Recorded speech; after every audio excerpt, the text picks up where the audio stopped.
So I was checking the analytics for my YouTube channel yesterday. You know, something that early YouTubers do a lot. When I navigated to the YouTube studio, I was very insistently commanded by YouTube to update all my YouTube videos to comply with something called COPPA.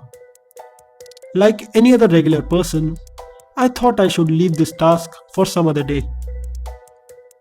Being an app developer, today my team was supposed to release a new version of our company's app.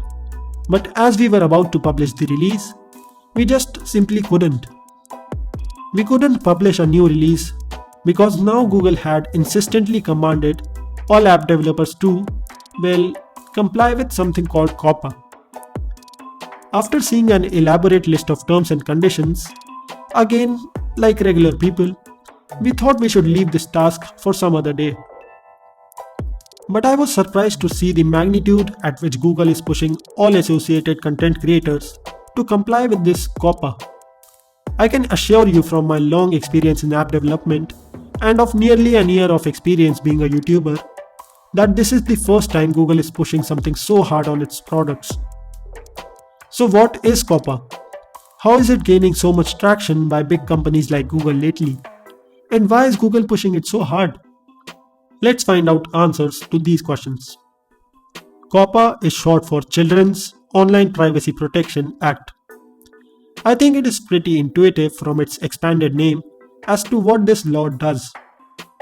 COPPA is a law that was created to protect the privacy of children, since children are less likely to be capable of knowing the bandwidth of concerns regarding the personal information that they share. That could very well be used against them or perhaps in the benefit of companies collecting their data. Let me explain this to you with the help of a few examples. In fact, let's just take YouTube and mobile apps into consideration. Let us assume a world where there were no restrictions in data collection of children under 13 years of age. Big platforms like YouTube have enough skilled labor and finances that they could very well collect children's data and analyze it to display them content catered to their data and even show them personalized ads to lure them into insisting their parents in buying the advertised goods or somehow even arranging the purchase themselves.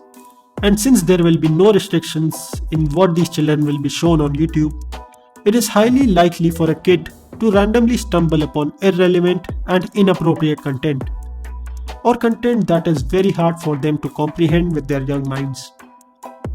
Similarly, in case of mobile applications, video and photo sharing apps could have the same negative influence on children by possibly showing them inappropriate social content posted by other adults and youngsters.